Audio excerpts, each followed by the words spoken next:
shit to say, so I'ma do this every day. I'll be writing things until I'm fucking buried. এটা কোনো বলিউড বা তামিল সিনেমার দৃশ্য নয়, এটা বাংলাদেশি শাকিব খানের তুফান সিনেমার একটি ক্লিপ। তুফান সিনেমার ট্রেইলার আসছে, আর সেই ট্রেইলারেরই একটি 10 সেকেন্ডের ক্লিপ ইন্টারনেটে ফাঁস হয়েছে। প্রকাশ পাওয়া এই ক্লিপটি সোশ্যাল মিডিয়ায় ভাইরাল।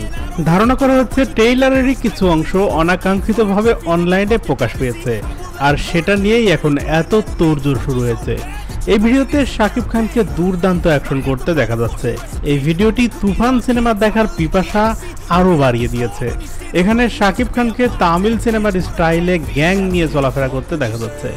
ধারণা করা হচ্ছে এটি ট্রেইলারেরই কোনো অংশ, কারণ সিনেমার পরিচালক রায়হান রাফি বলেছিলেন অডিয়েন্স যদি চায় তাহলে অবশ্যই তুফান সিনেমার ট্রেইলার আসবে। প্রিয় দর্শক, তুফানের শাকিব খানকে কেমন লাগছে কমেন্টস করে জানাতে ভুলবেন না আমাদের। ধন্যবাদ।